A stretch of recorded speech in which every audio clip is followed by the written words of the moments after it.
And welcome to the meeting of the Licensing Committee. Before we commence with the proceedings, I can confirm that the Council has adopted some basic etiquette rules for its remote meetings. For ease, these are as follows. Only speak when the Chairman invites you to do so. Members, please let the Chairman know when you want to speak through the chat function. The Chairman will introduce speakers in the order that the request to speak was made, unless there is a point of order, which will be prioritised. Please minimise all distractions while you are in the meeting. Members are asked to mute your microphone when not speaking and consider turning off your video to reduce interference on the audio feed. Please bear in mind that there may be a lag between speaking and other attendees hearing you. Presentations, images or video footage should have been made available to you in advance of this meeting and will be visible on the screen. Please indicate via the chat function if there is a problem. When referring to reports, please quote the page and paragraph number.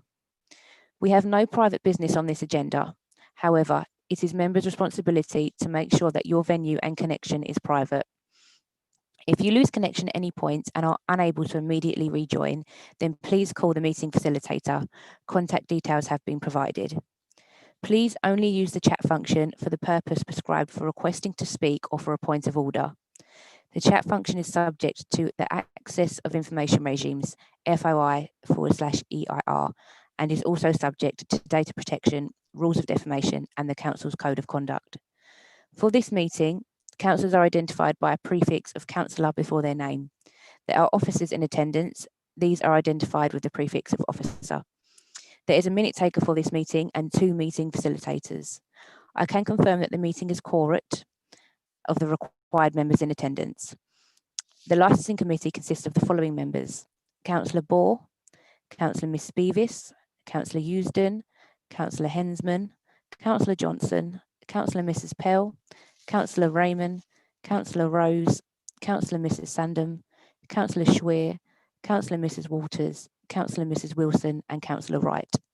The officers for this meeting are Daniel Molini, Environmental Health Manager, Emma Wisby, Governance and Members Manager, and my name is Chloe Waite and I am the meeting facilitator and will also be clerking this meeting. I will now hand over to the Chairman, Councillor Bore. Thank you.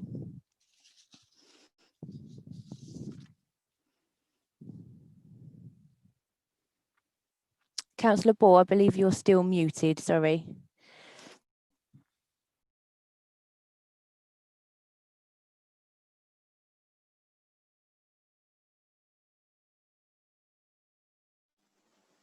Sorry, before we start the meeting, Chloe, could you please admit Mr. Parmenter, who is waiting in the lobby, I believe.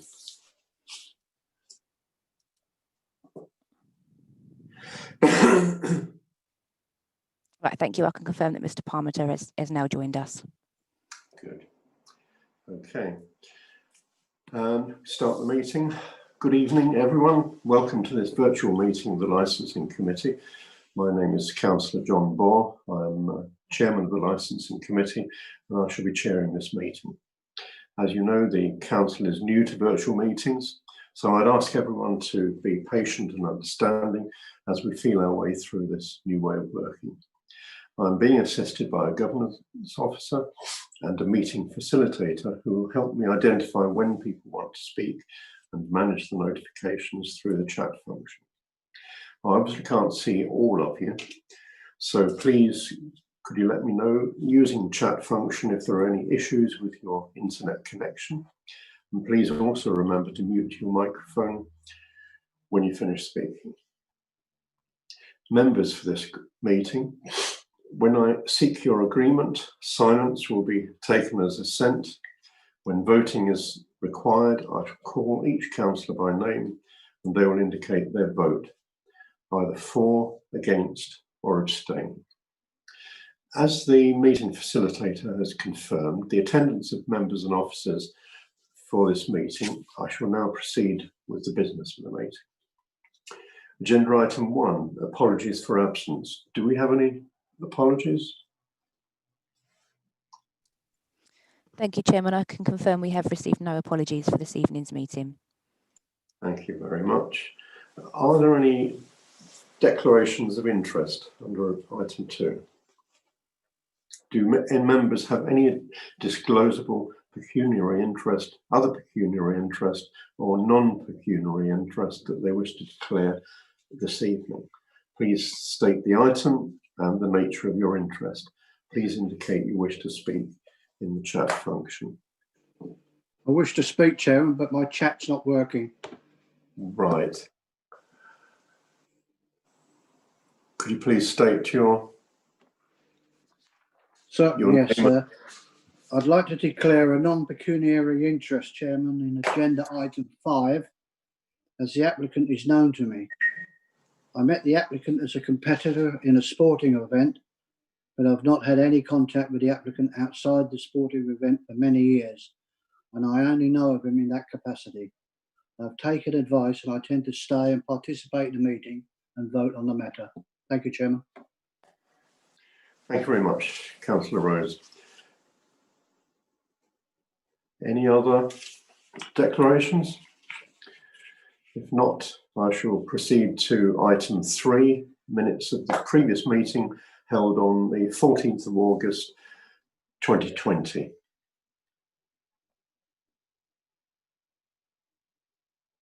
Members, for this item I shall be seeking your agreement, therefore silence will be assent. However, if a member wishes to raise an issue in respect to the minutes, please indicate via the chat function. Do any members have any objection to the approval of the minutes as an accurate record of the meeting held on the 14th of August 2020?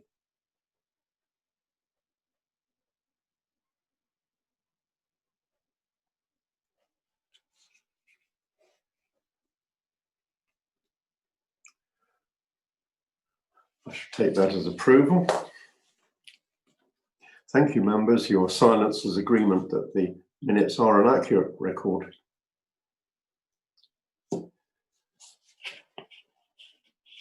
We move on to agenda item 4, public question time. There is one registered speaker for this evening, I believe, Mr. Parmenter. So we shall, can we ask Mr. Parmenter to speak? Chairman, Mr. Parmenter will speak at agenda item 5. Although he's a member of the public, he is the applicant for the street trading consents licence, but there are no other registered speakers for public question time, so you can proceed straight to agenda item 5, please. Agenda item 5 then. Street trading consent application for Crittall Road, Witham. Members, we have the applicant, Mr. Gary Parmenter, with us this evening for this item. Good evening, Mr. Parmenter. I can't see Mr. Parmenter on screen, but so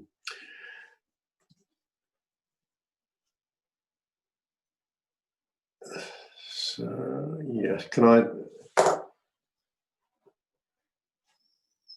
Sorry, I'm just before I invite you to speak on your application, I will ask the officer, Mr. Molini, to set out the report, which is set on pages 5 to 25 of the agenda. Thank you, Chairman. Good evening, Licensing Committee members. This is a report which has been prepared by my colleague, Mr. John Meddings, Principal Licensing Officer, but as you will notice, I will be reading the report this evening. So the report is to consider an application made by Mr. Gary Parmenter for a street trading consent at Crittall Road, Witham, Essex, Charlie Mike 8, 3 Delta Romeo. The Council Street Trading and Collections Policy specifies if representations are received, the application is required to be determined by the Licensing Committee. So looking at the body report, an application was received on the 23rd of July. In accordance with the Council Street Trading Policy, the licensing team validated and consulted with a number of parties, including Essex Police, Essex County Council Highways, the local ward members, the Parish Town Council, Braintree District Council Planning Department, the Environmental Health, and any relevant traders in selling a similar commodity, which wasn't the case in this application. Mr. Parmenter has made the application is proposing to trade on a Monday to Saturday between the hours of 6 o'clock in the morning and 3 o'clock in the afternoon, and proposes to sell hot and cold food and drinks for takeaway purposes. With respect to section 2 of the report, consent has been in place for the site since 2005. It's not clear whether there have been trading consent in place before this date, but digital records held by the council only go back this far. Mr. Parmenter has been registered holder of the consent since September 2015, it's believed. Licensing team records indicate there have been no complaints recorded against this site or the applicant. In accordance with the policy, a representation was received by Essex County Council Highways, which, as you'll see, it's on Appendix 2 to the report.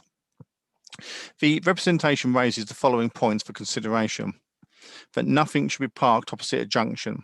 The verges on this estate have continued being churned up, and having a vehicle selling food, which may encourage other vehicles to park opposite a junction, may cause restricted manoeuvres. All vehicles, especially HGVs, need to be able to make the turning movement without overrunning the verges. And as this is a two-way section of the carriageway, there should be enough room for two vehicles to manoeuvre and turn. And if food van being parked at this location stops this, then they will need to reconsider where they park. Double yellow lines apply to vehicles, trailers in front of them and behind them up to the highway boundary. The County Council Highways recommended the following actions which could alleviate their concerns. The trailer must be brought and taken away each day when on public highway.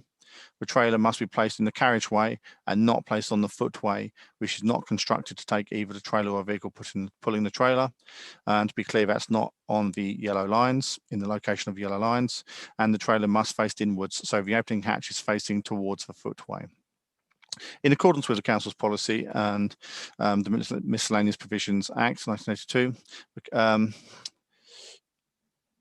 the council has controlled street trading under the Local Government Miscellaneous Provisions Act 1982. The schedule was adopted on March 1984, and as a result, all streets within the Braintree District area are designated as consent streets. This means that anyone who wishes to trade on the street, highway or other area to which the public have access with payment must hold a street trading consent. There is a Braintree District Council street trading policy, which I will not intend to go through in detail, but members have a number of decisions in considering the application, which are to grant the application for street trading consent, to grant the application for street trading consent with amendments, to grant the application for street trading consent with additional conditions, to refuse the application for street trading consent. And may I refer members to the application from page 10 of the report, which continues on to a number of photographs, pictures of the trailer itself, the representation from Highways, and a number of photographs which will help assist members in determining the application. And this ends on page 25. Just before I close and hand it back to the chairman, in terms of appeal, there is no right of appeal to refusal of an application. So if the application was refused this evening, the applicant would be entitled to a refund of their fee, and that would be a full refund of their fee, and would be entitled to make an alternative application for an alternative location. May I hand back to the chair? Thank you very much.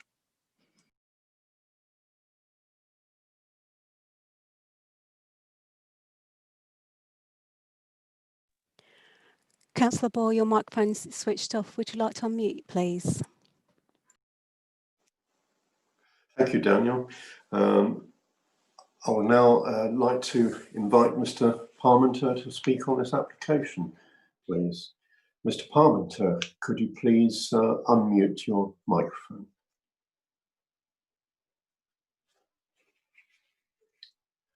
Do we have Mr. Parmenter? Yeah, can you hear me now? Yeah. Hello, can you hear? Okay. Yes. Would you like to speak now? You can hear, yeah? Okay. Yes, yes. Sorry. Right, good evening. First, I'd like to say after 20 years of being on this site, I obviously aware that somebody else had it there before me, and I took it over, and it's been in this position for the 20 years duration. If there was a problem, surely the previous street trading licenses would have not have been issued. The double yellow lines have only been down for approximately 4 years. Is it a problem? Why is it a problem this year? We've never challenged the lines going down, believing that it would be a best interest for the industrial estate and all workers, or other who work there on it. We've never. We never imagined that it would make our pitch unworkable. The lines were only put down because of a certain company which no longer trades there. They used to bring on 60 cars a day for workers, and they were a big problem to the industrial estate. And as I said before, I did assist the Industrial Watch in trying to help. You know, that was a problem. I'd like to ask why Highways have waited for my license to run out before talking to me. We could have come to an earlier agreement or whatever, or a solution to save all parties going through the stress that I certainly are going through at the moment. A question I'd like to ask as well, that we've only got double yellow lines, and the whole of that industrial estate hasn't got one road sign and no other road markings. Is this does this make any sense? Anyway, so next one. Before the lines went down, we were told by Wetham Industrial Watch and the Parking Partnership, who are the ticketing people, it would have no impact on my business. And the manager for the Industrial Watch did say that if it didn't work or there was an impact on the businesses, that they would have to look of maybe moving the lines a little bit each way or whatever. But I was guaranteed that it wasn't going to affect me. We do not allow customers to park on the double yellow lines and ask, if they do pull up, to ask them to move, and not to park on the grass verges, which we have never done. We have spoken to the Parking Partnership, and they have never and have told us they have never issued a ticket in front of us. We're sure vehicles parked along the front of the burger ground. Sorry. If the parking was an issue along with the stretch of the double yellow lines, surely would be down to the industrial estate to assure. No, sorry. Sorry, I've said it wrong. If there was a problem with the double yellow lines, Parking Partnership would be down on a daily basis issuing tickets. I've spoken to one of the ticket ladies prior to this meeting, and she said she could not understand at all why that said that I'd caused an obstruction. The vehicles that do park on the double yellow lines are nothing to do with us. They're us, and they are usually visiting units and the surrounding areas. When I say usually, and I lose that loosely, and what that means is that the businesses have outgrown, and they think, and I've got no power to say to these people that they can't come, they can't park there. If they park there, like they are parking everywhere on different areas. If they're not associated with the catering trailer, I can't enforce it because I'm not allowed to do that as by law. Sorry about this. In all the years I've been there, we have never witnessed an accident on the junction. Therefore, I don't consider us to be a distraction. As the damage to the grass, as far as the damage to the grass verges, we have never, verges. The cars parked on them are the employees of the industrial units. Most of the business have outgrown their car parks, and now, because obviously now there's a lot of what's name on there now, retail. The grass verges in front of the burger van are absolutely perfect. As I take my own lawnmower down there and cut them and keep them in pristine condition, as Mr. Crocker would tell you from the Witham Watch, it is the only verge that is left in Witham that ain't damaged. The area around the burger van is always kept neat and tidy, litter picked. The van itself is always clean and not an eyesore. Even with the burger van on the path, there is plenty of room for passing pushchairs, mums, which we obviously direct in the right positions, as we have got a children's play area. We've got some other things for the retail, and we direct them in safely into the correct areas. There is no damage to the pathways. The van has stood there in the same position for several years. We do move it for maintenance and anything else, and make sure it's clean and tidy underneath and anything else, and washed down as we've always done. We've had no complaints from companies and companies on the junction and transport companies on the estate. We saying that we caused them any obstruction.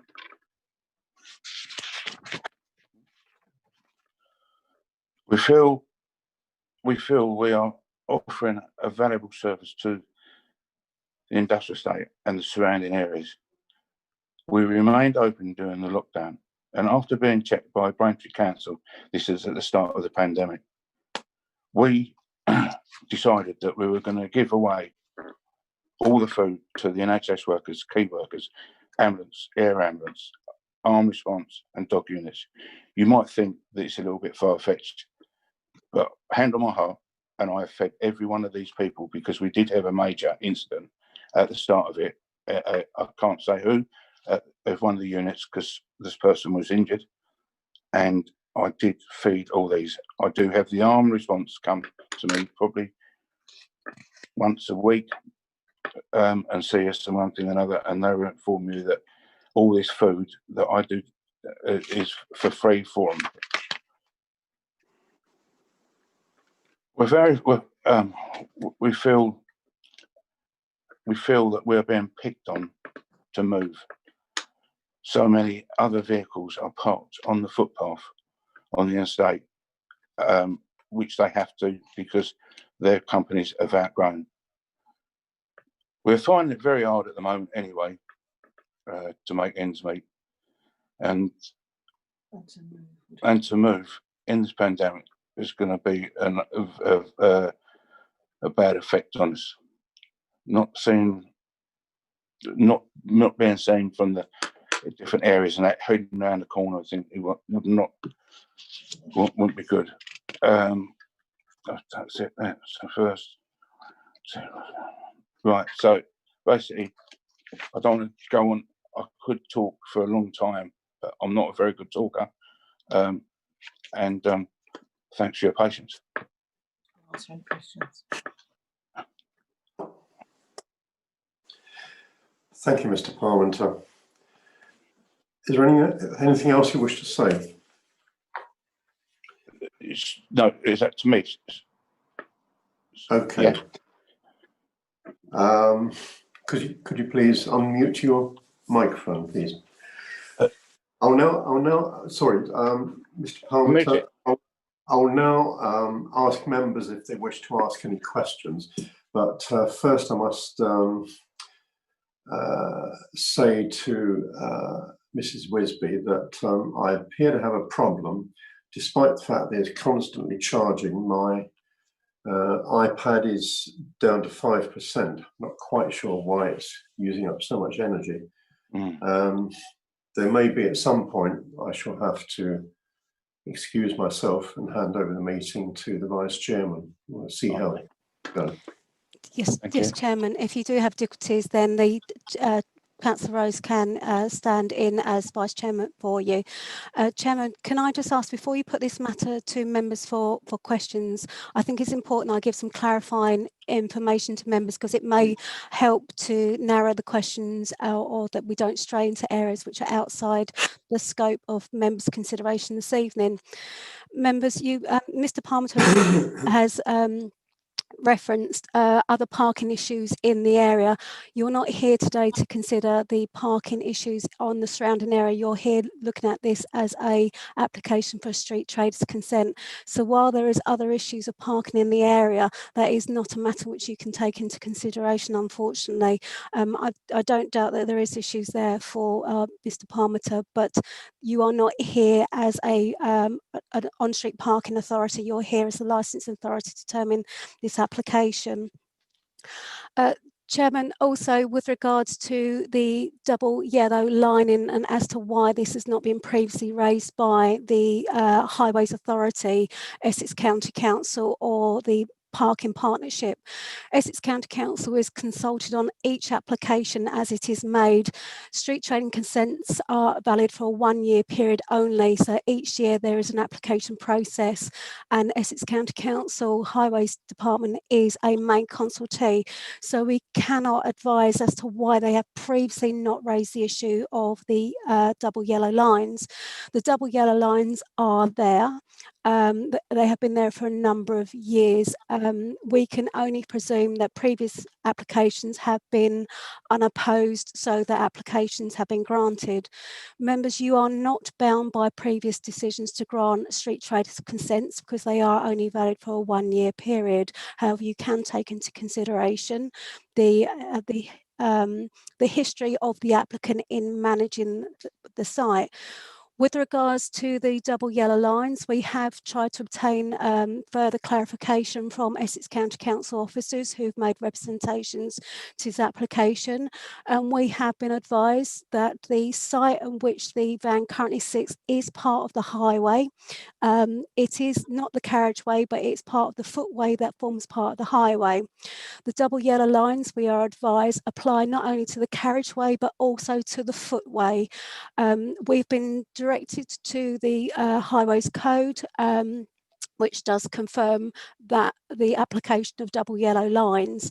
So it is a matter of law that there is double yellow lines which affect the positioning of this this street trading consent. As I say, Chairman and members, it's regrettable that we don't have Essex County Council to advise why they've not previously raised objections to this matter, but it's important I do actually raise this to your attention. Also, can I just please pick up that Councillor Beavis has actually advised everybody on the chat function that she's declared an interest in this item as a member of Essex County Council. That is a non-pecuniary interest, but it doesn't prevent Mrs. Beavis from participating in this particular item.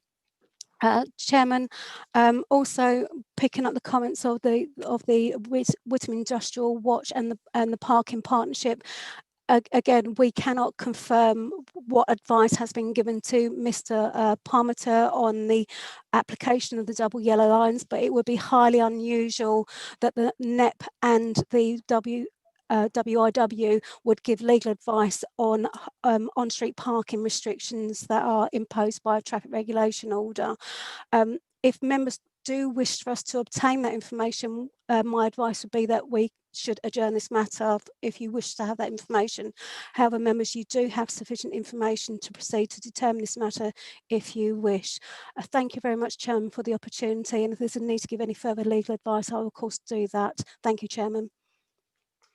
Thank you very much, Mrs. Wisby. Right, are there any councillors who wish to speak? I have Councillor Beavis and then Councillor Wright. Councillor Beavis would like to speak. Thank you, Chairman, and thank you to Mr. Parmiter for his presentation. I actually went down and had a look at the site actually, and sort of sat there for a good half an hour, and I picked up on some of the things that Mr. Parmiter's already mentioned this evening. And one thing that did quite please me was the site was incredibly clean and clearly well looked after, as was the burger van itself. And in the time that I was there, I didn't see anything that, you know, sort of made me think that there was cause for concern. I also think that the Whittam Watch have been in operation now for a good number of years, and obviously the Parking Partnership and Essex County Council are also aware of the situation. The application is only for a year. I don't particularly feel there's a need to defer it to come back with further information. As the officer Emma Wisby said, I think there's enough there for us to determine. And on that basis, and what I've read and what I've seen, I would be more than happy to move number one, which is to move the licence application this evening. Obviously, I'm happy to hear what other members have got to say, but I'm more than happy to move the application for this to move forward for a year. Thank you, Chairman. Thank you. Now we have Councillor Wright. Councillor Wright, would you like to speak? Yeah, just unmuting my microphone. Yeah, I visit this industrial estate on a regular basis because I've got clients on that site. I've never witnessed people parking close to the burger van. The only thing I would say is that a lorry firm, which has moved off that estate now, used to park their vans or lorries opposite on the non-double line bit, causing traffic disruption. But I've never seen disruption of people visiting the burger van, and I'll be quite happy to the second the motion to grant the licence. Thank you very much. We have Councillor Rose now speak. Yeah, thank you, Chairman. I just really have a couple of questions. Houston. A couple of questions to Mr. Parmenter, Chairman, if I may. The first one is that when he put in for his renewal of the street trading consent, I don't know what time of the year that was, but was he approached by Essex County Council, or have they never been in touch with him at all? And it's only when the application went forward that he was asked to present to your committee. Thank you. Thank you very much. Hello. Councillor Ball, are you there? Okay, Councillor Rose, it appears that we have lost Councillor Ball from the meeting. Mr. Parmenter, Councillor Rose has put a question to you. Could you please respond for me, please? Yeah. I've never seen highways approach me, nothing ever. And certainly, obviously, I put my licence in on the 22nd of, I phoned on the 22nd of July and paid, and you received the by mail on the 23rd. But nothing, I have never received, nobody. Thank you, Mr. Parmenter. Thank you very much. Thank you, Mr. Rose. Councillor Rose, as we don't have Councillor Ball with us, you are required to take over the chairing of this meeting as Vice Chairman. We do, in the chat function, have a number of members who wish to speak. We have got Councillor Euston who'd like to ask a question, followed by Councillor Swear. So Councillor Rose, could you please invite Councillor Euston to ask his question, please? Yes, sir. Councillor Euston, would you like to put your question to Mr. Parmenter or whoever? Thank you. My question, I guess, is more a comment, and Emma has partially answered it. And I'm wondering why, after 20 years, Essex County Council have decided to object now. I too have visited the site, and I can see absolutely nothing wrong with it. It looks very clean, very tidy, and I saw no incidents while I was there, and nothing to lead me to think that this burger van was a problem. So I'm minded to support the granting of the licence, but I would like to know why Essex County Council see fit to object after 20 years. Thank you. Thank you, Councillor Euston. Chairman, would you like me to just to reiterate? So, Councillor Euston, we consult with Essex County Council, as Danny has set out in the report, on each occasion. We cannot, as to guess why they've not previously raised representation, raising the issues of the double yellow lines within the highway and that impact on the site. Just picking up the point of Essex County Council approaching, we won't know how Essex County Council choose to approach street traders. That is a matter for them and their enforcement team. We are a consent authority, so we simply process those applications. Essex County Council notified of those applications, but what work they may do independently as their role as highway authority, either through NEP or directly, we can't advise, I'm afraid. Councillor Rose, you have Councillor Swear next to ask a question, please. Thank you. Councillor Swear, would you like to put your question, please? Thank you, Chair. Yes, but effectively, Councillor Euston was making the point that I wanted to make. But I think it's very important for the committee potentially to note that there have been no complaints and other comments from statutory authorities that were consulted. And I agree with Councillor Beavis, the fact that this site is very well looked after, and I accept that this is officially Essex County Council highways, including the footwalk, but I agree with and just wish to reaffirm the comments that had Essex County wanted to do something about this, I would imagine a complaint was done, but I'm going to support the motion. Thank you. Councillor Rose, you next have Councillor Hensman, please. Councillor Hensman, would you like to speak or ask your question, please? Yes, thank you, Chairman. It's more a question perhaps Mrs. Wisby may be able to help me with, which is with regards to the double yellow lines, and it does go, I've checked the definitive map with Essex County Council. Because it's a trailer, I presume, what I'm trying to look for is you can't park, we're not giving them a license to park on double yellow lines, which is not permitted in law separately, and obviously we're not there for that. But because it's a trailer, I guess that doesn't count, and therefore that can be placed because it's on the footway. Am I right with that, please? No, a trailer is a vehicle because it's an axled vehicle. There is no, from my understanding of the law, there's no exemption for trailers being parked on double yellow lines. The advice that we've had from Essex County Council is that double yellow lines goes to the full width of the highway, which includes the land on which this application site includes. Yeah, so therefore in because I too know the site, and it is a quiet cul-de-sac. So if it was on a thoroughfare, I may have a different view.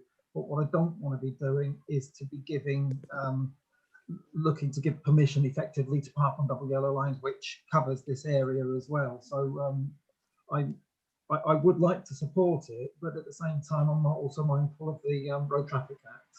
Thank you, Chairman. Councillor Rose, Councillor Ball's back in the meeting. Would you like to hand back to Councillor Ball?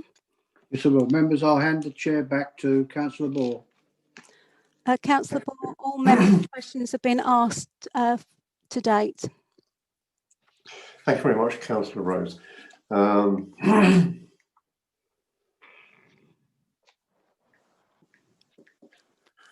you can see, it does seem to be charging now, but yeah. Are there no more questions from councillors?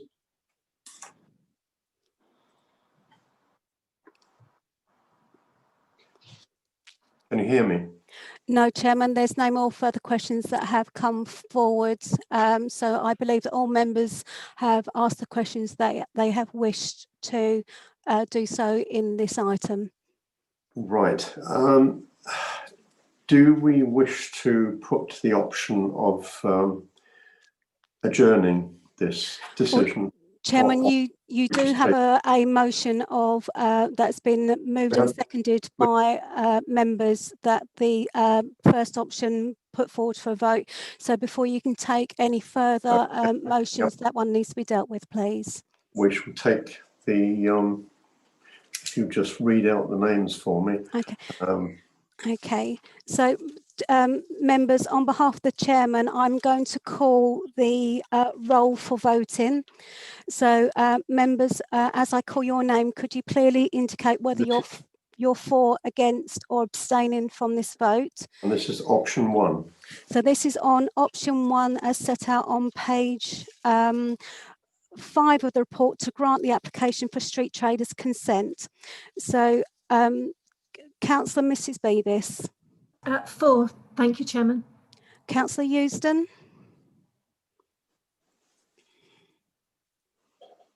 Councillor Eusden, you're... Yeah, sorry, I couldn't get it off mute. For, thank you. Councillor Hensman. For, thank you. Councillor Mrs Pell. For. Councillor Rose. For. Councillor Sandham. For. Councillor Schweer. For. Councillor Mrs Walters. For. Thank you, Madam Chairman. Thank you, Chairman. Councillor Mrs Wilson. For. Councillor Mr Wright. For. Chairman, I can confirm that all of the members have voted unanimously for option 1 to grant the street traders consent. Yes, can I add my vote to that, or is it not appropriate? You can, Chairman, you wouldn't normally vote, but if you wish to have it recorded, we'll do that for you. Okay, thank you very much. We move on to the... Chairman, for just one moment, please. On your behalf, could I just thank Mr Parmiter for attending this evening's meeting. We're grateful for his attendance and members are grateful for his participation at this meeting. Mr Parmiter, if you do have any questions regarding the street traders consent that has been granted to you and how that impacts upon the double yellow lines, my advice is that you must take independent legal advice, because all you've been given today is a consent to trade, not an exemption from any road traffic enforcement that may be carried out by Essex County Council or the Parking Partnership on behalf of Essex County Council. If you do have any queries, then you do need to also speak to Mr Mullaney of the Licensing Department. Chairman, if I may, Mr Mullaney has just indicated that he needs to speak. Can I just hand over to him for one moment, please? Yes, sure. Thank you. Just like to say to Mr. Parton, what wasn't made clear in the report, thought there would have been an opportunity just to make it clear that while the vehicle was there on site during the day, consent has now been granted for that. But I would suggest that in order to not incur issues with planning requirements, that the vehicle was not parked on the site overnight, because as you know, if something is left for more than 28 consecutive days, that you would need planning permission to do that. So I would suggest also, while we've talked about yellow lines and on-street parking, but you also consider that the vehicle was not left on the site overnight and it's removed daily. Okay. Thank you very much, Danny. So Mr Parmiter, thank you again on behalf. We do advise you to take some independent advice regarding your trading, and I will now remove you from the meeting. So thank you very much on behalf of members. And if you wish to continue to watch this meeting, you can do so on the Council's YouTube channel. Thank you, Mr. Parmiter. Thank you. Thank you. Bye-bye.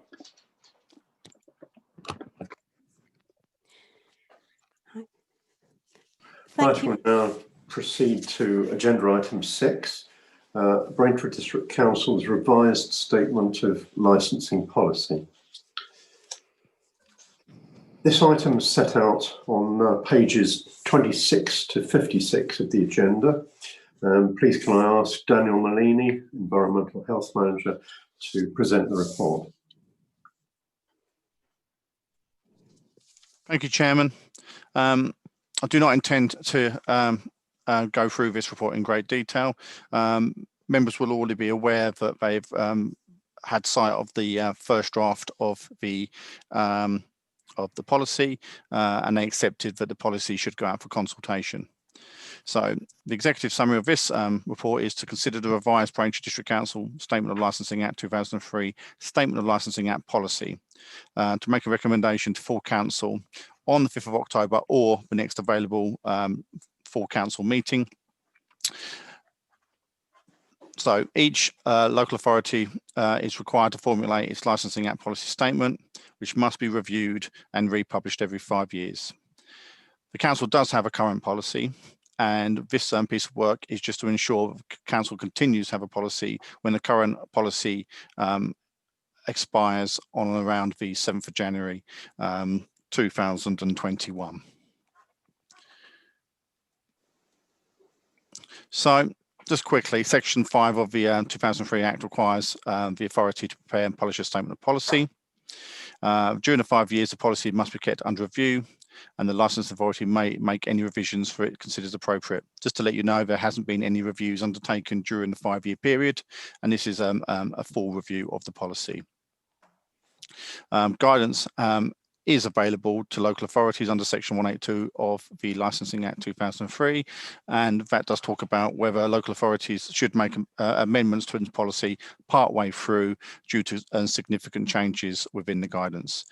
The authorities determined that there were no significant changes that deemed a separate review.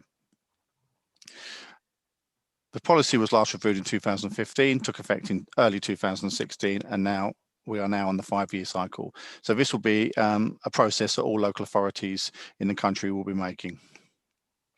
The policy will set out the principles of the licensing authority, and it's there generally to apply to promote the licensing objectives, which there are 4 when making decisions on applications for licenses made under the Act. And this will be in place for the next 5 years. There is no plans to make new initiatives or special policies, which are available, and I would suggest would be more appropriate in city centre locales. So it's a continuation of the existing policy. So as stated, the last report set the scene of the policy and requested that we consult. So consultation period was undertaken for 12 weeks, which is suggested in accordance with the guidance. And a number of consultations were sent to a number of parties. It was a significant consultation, and as you can see, 12 weeks is a significant amount of time to have a consultation.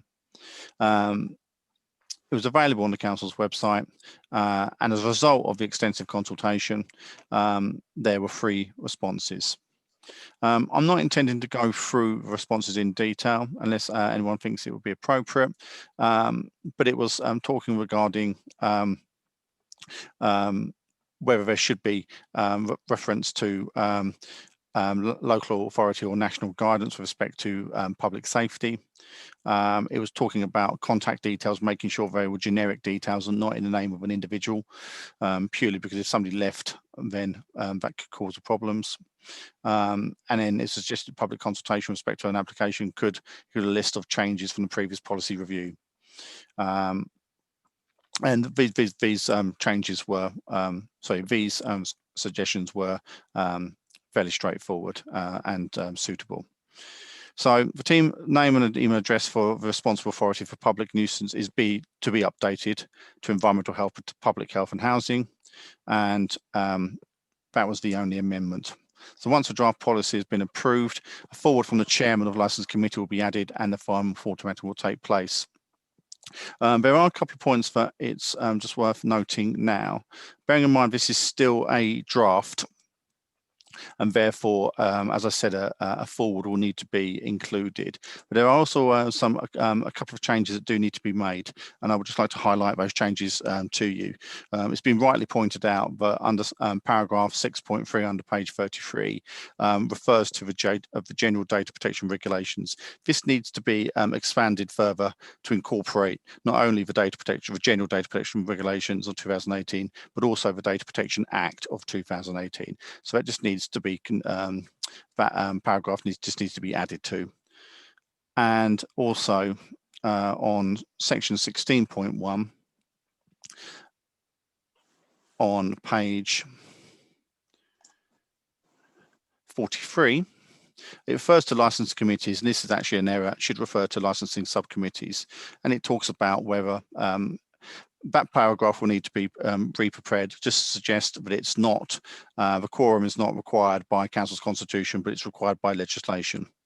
Once I hand over back to the chairman, I would formally like to ask a delegation for the licensing to be able to make the changes suggested just now, and also to prepare the policy with a forward to be signed off by the chairman, and to ensure there are no further typographical errors and formatting changes before it's published for full council.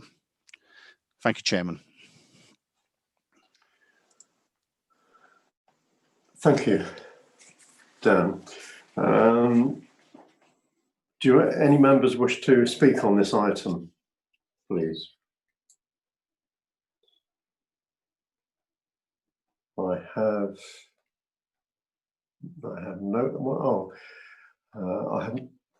Councillor Schwier, followed by Councillor Beavis. Yeah, thank you, Chair. It's really a bit more of a clarification from Danny. I would just like to refer to 10.5 on page 37. It talks about, sorry, I've just got to go back to it. The last sentence, the committee may consider a suspension of the licence to allow time for new conditions to be enacted. Is there a limit to that time, and what is the time normally?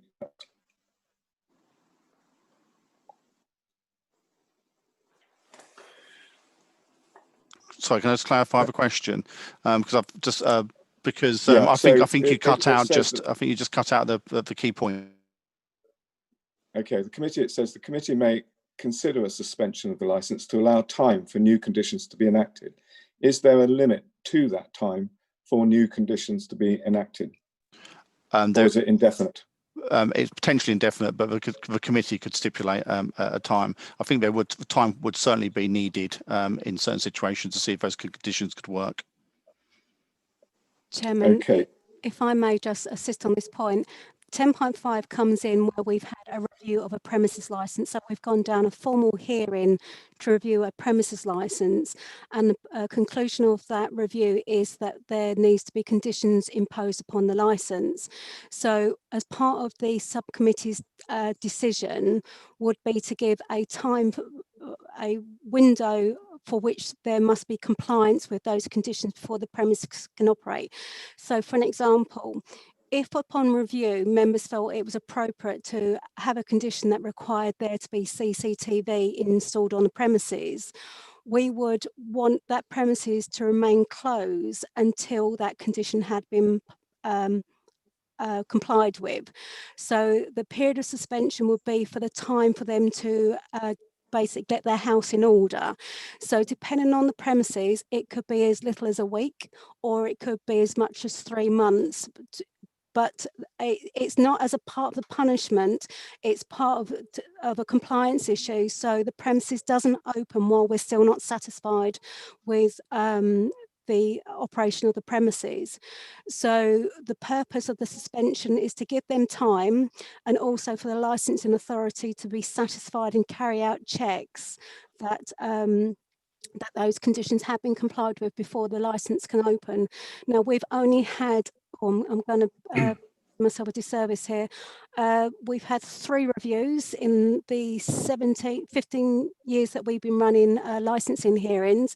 So this is something that we've not had to do when we considered reviews, because we've either revoked our license or we've had to take no action because the evidence was insufficient.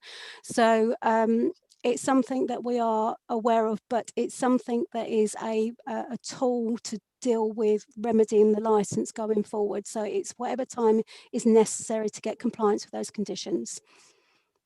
And that'll be a matter for the licensing hearing members. Thank you. Emma, sorry, did you have anything for? No. Thank you very much, Emma. Chair, sorry, I've got just quickly to second part to that. It was in reference to 12.5 on page 39, if I may. It says about the installation of acoustic insulation sited in silence, ventilation or air conditioned systems. I was thinking of the public health aspect. Now that COVID-19 is here, would we potentially include a recommendation in that for about filters for viruses to increase public health? Or would that just fall under the committee's recommendation, or should that be a part of our adopted policy? Sorry, Danny. Coronavirus is not a licensable activity, so it's in public health interest. No, but what you're looking for is steps that the authority may ask to be taken in order for the potential of public nuisance. So this is our policy as to how we will work. So if we're in a licensing hearing opportunity, and because there's been a representation made on public nuisance, if somebody made a representation to say that we don't think there's adequate controls to deal with coronavirus in respect to this premises license, that is not a valid objection under the Act. So it's where public health layers with the Licensing Act. So it doesn't strictly fall within this policy, but it's something that would be picked up through other statutory channels with licensed premises. Okay, thank you, Emma. Thank you very much. Have Councillor Bevis. Councillor Bevis.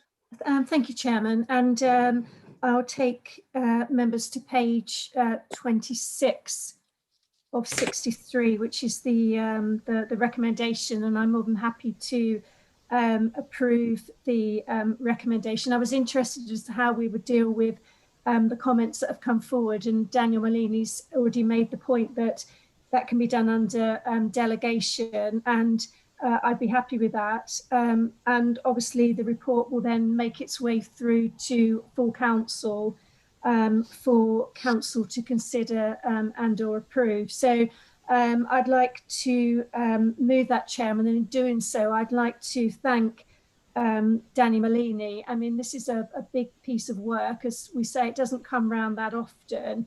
And actually, it's our policy and framework with a timescale, and it's a good one to get under our belt, actually. And I thought it was a good read. And actually, considering we did have the 12 weeks of public consultation, not much came forward, and that did, I thought, was very constructive. So happy to move, Chairman. Thank you. Thank you very much. We have Councillor Eusden now to speak. Yeah, thank you, Chairman. I'm happy to second the motion, but I can't find the reference to it. But Daniel said a couple of times about a forward from the chairman, and I can't find the reference on the document for that. That will be added. that will be added before it goes to committee. Yeah, I'm confused at what a forward is. Do we mean a forward? So FOREWORD. Yeah, is that what we mean? Yes. If we do, then that's fine. Otherwise, can somebody tell me what a forward from the chairman is? Sorry to be pedantic. Standard introduction. Down, it needs to be correct. It's a standard introduction. This was dealt with at the chairman's briefing earlier today. No, I understand that, Chairman. I do understand that, but what I'm querying is that it's actually written as forward, not forward. Yes. And we need to correct that. Typographical error. Yeah, it is, but we need to correct it. And I can't find where it says it now. I saw it before, but now I can't find it. Which will be corrected under the delegated decision that we're about to make. That's fine. Thank you very much. Thank you very much. So we go to recommend this for approval then. We have a proposer and a seconder. We have to go through the voting process again. Call the names of those members present, and could you say if you are for, against, or abstain? Councillor Mrs. Beavis. For, Chairman. Councillor Eusden. For, Chairman. Councillor Hensman. For, Chairman, thank you. Councillor Johnson's not here. Councillor Mrs. Powell. For. Councillor Raymond. Not here. Councillor Rose. For, Chairman. Councillor Sandham. For, thank you, Chairman. Councillor Schwier. For. Councillor Walters. Councillor Walters. Hello, can you hear me? Yes, yeah. Sorry. Thank you, Chairman. I'm for that. Thank you. Okay. Councillor Mrs. Wilson. Could you unmute, please? Councillor Mrs. Wilson. I think lip reading that was for. And correct. Yeah, it was for. And Councillor Wright. For. Thank you, members. The recommendations are approved. I think that's unanimous.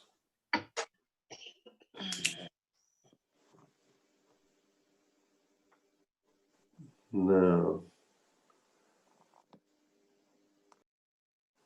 it says here, I will not proceed. I think it means I will now proceed to agenda item 7. Conditionality check on tax registrations for renewed licence applications. Now, I must specify that this agenda item is for noting and not for voting on. So I invite Daniel Molini to present the report. Thank you, Chair. You're quite right. This is just for this report is just for noting for members' consideration. It's respect to it's called tax conditionality. Legislation within the Finance Bill 2020-21 is hoping to introduce new measures requiring a tax check for applications for new licenses. And those licenses are hackney carriage, private hire drivers, private hire operators, scrap metal dealers, and scrap metal mobile collectors. The report just takes out the conditions that will be required and what will be required of local authorities in this regard. It's basically due to the hidden economy. which basically means individuals and businesses with sources of taxable income that are entirely hidden from HMRC. So the whole concept of conditionality, if it is actually introduced, aims to address part of the hidden economy by helping applicants that apply for certain licenses better understand their tax obligations. So in effect, the local authority will have a role to play in this, which it does not at the moment. Should it come into force, it's likely to be the 4th of April 2022. However, as you know, with bills, this may be the date, it may not, it may be brought forward or extended, or it may not come in at all. So it's going to apply to licensing applications. So when an application is made by an individual company or partnership for licenses to drive taxis and private hire and operate a private hire business or deal in scrap metal, for first time applications, the council will be required to signpost applicants to guidance about their potential tax obligations, and then obtain confirmation that applicant is aware of the guidance before considering the application. So you would suggest that in the first instance, the burden is not particularly onerous, and we would simply make changes to our application process and guidance provided on this subject. When the application is not a first-time application, and sometimes we would call that a renewal or a renewed application, so that would be the second application, the council must, before considering the application, obtain confirmation from Her Majesty's Revenue Customs Service that the applicant has completed a tax check. So in effect, the authority is now taking a new process as part of this application process to ensure that a tax check has been conducted by an applicant. So this potentially could be far more onerous and it could slow down the process. But however, it would legally force an applicant to undertake certain obligations with respect to tax. This would be undertaken by HMRC. And once the local authority was satisfied and HMRC had provided necessary information, it could issue a license. I don't intend to talk about this too much further. So the next steps will be to monitor whether the legislation is implemented, and will amend its process accordingly should this be the case. But it's quite likely that if this is the case, you will be provided with further updates. I'll hand you back to the chair. Thank you very much, Chair.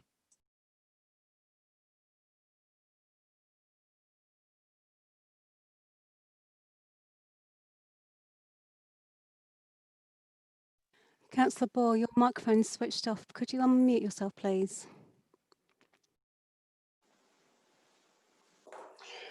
Thank you, members. As this report is for noting only, please can I take your silence as assent in noting the report.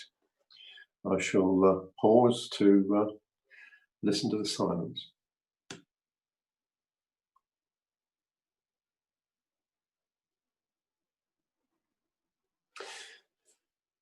Thank you very much, members. I shall now proceed to the final item of tonight's agenda, item 8, the Licensing Committee update. This is set out on pages 61 to 63 of the agenda, and this item again is for noting and no decision is required. Can I invite Daniel Molini to present the report, please? Daniel. Thank you, Chair. You were pleased to note this is the last report of the evening. And this report simply, as an ongoing request, is to update members on applications determined by licensing subcommittees and or driving panels, and any other pertinent information that may have affected the licensing service within that time, that's not already been highlighted in previous reports. So this is a summary of all applications determined since the Licensing Committee that have required to go to a hearing or a panel since 26th of February 2020. And they are highlighted below. May I remind members for each decision is generally made from a Licensing Act point of view, especially is made public and is available for further scrutiny if needed, or to look at least. So just in section 2, on the 4th of June 2020, there was an immediate suspension of a licensed driver. Suspension was issued in consultation with the chairman of the licence committee and the head of governance and legal services. The licence has since expired. There's also an application for a driver's licence, which is due to be heard at a meeting of the drivers panel on the 18th of September 2020, and this is the first time application. Under the Licensing Act 2003, there have been 2 hearings since the last update. The first was for variation of a premises licence at the Fox and Hounds, which is 3 Chapel Street, Steeple Plumstead in Essex. And the application was granted by a licensing subcommittee on the 21st of July 2020. And the final application was for a new premises licence at Rose's General Store, 13 Bridge Street, Buers Hamley. And again, that was granted by the licensing subcommittee on the 30th of July 2020. There's a lot we could say, but we do like to keep these reports condensed.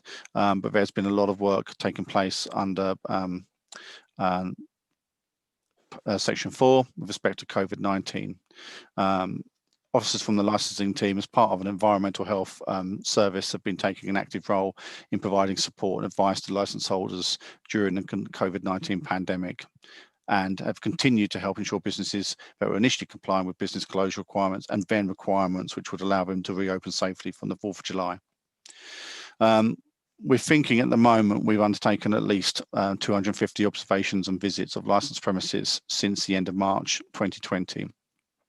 A lot of that was when closure requirements in place, so that meant a lot of time driving around on our own.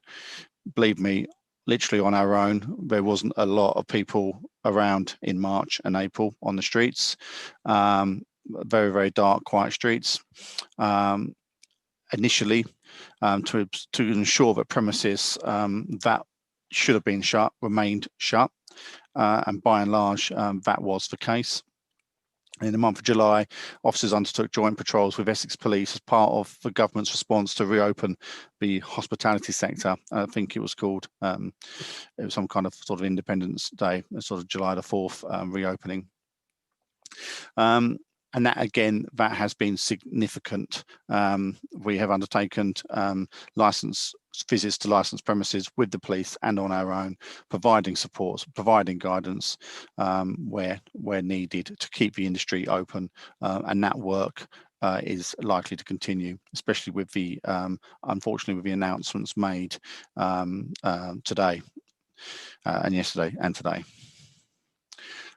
Also remind members, officers, during this time, busy time, we've also undertaken an operation with Essex Police on the 31st of July to inspect taxis. That was twofold. That was the police and the licensing authority to undertake high visibility policing in the district, in particular the town centres, to check licensed vehicles to ensure compliance with road traffic regulations, especially in this time. I would suggest that it's the most important time to ensure that vehicles are maintained and drivers are who they say they are and have been checked by the local authority. Not only from the licence perspective, but also from road traffic regulations and licence conditions, and to check drivers to ensure compliance with driver licence conditions and to engage genuinely with the taxi trade. The operation was a success. A number of vehicles were inspected, and there were only a few minor issues that were dealt with by licensing officers at the time and shortly afterwards. So the message is that we will continue to do the work of the committee, and we will continue to work with partner agencies such as the police to ensure our community is protected. And it's likely that we will undertake further work of this nature at least before Christmas, and you will be updated of this where we do this.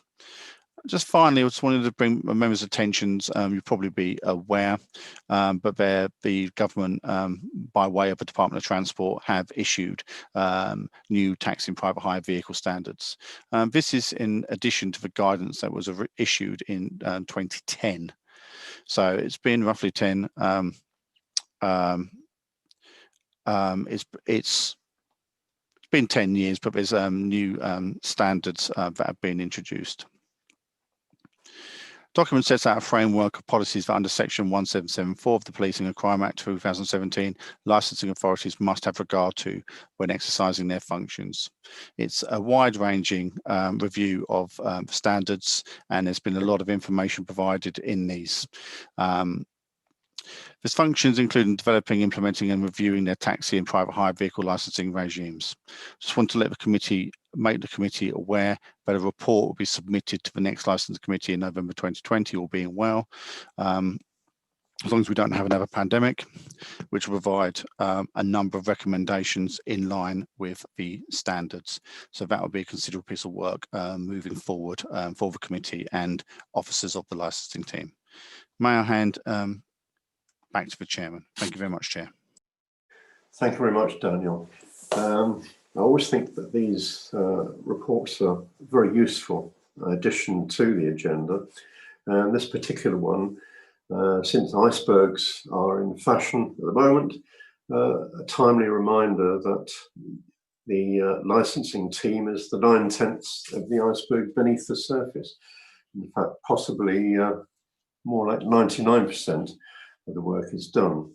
I'd like to thank licensing team, yourself in particular, for all the work that you do in monitoring.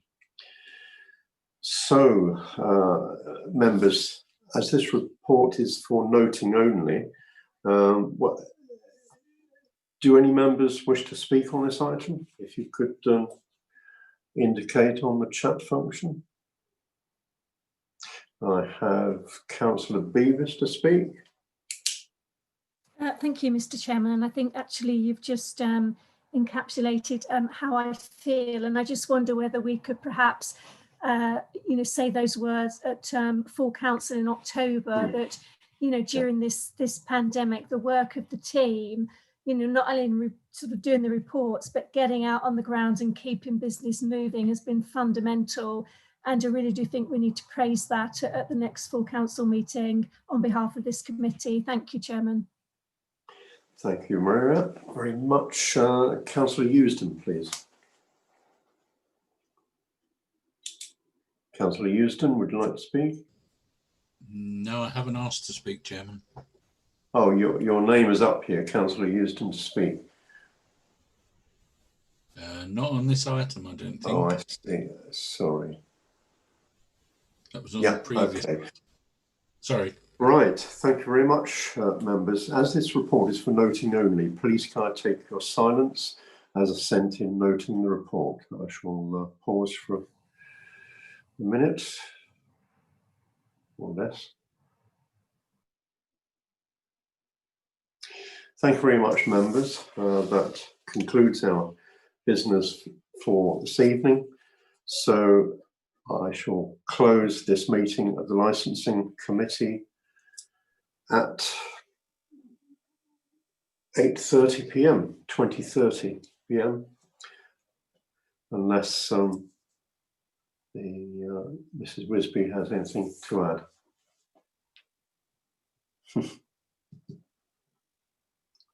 Thank you, Chairman. Members, before I ask the webcaster to terminate the broadcast, I would urge members to complete the short web-based meeting feedback survey that has been emailed to you. This is very important to us to help improve our meetings. I would also like to remind you that the Council will retain performance data relating to your connection to the meeting in the event of a legal challenge to this new way of holding meetings. Webcast officer, please can you confirm that the broadcasting has ceased?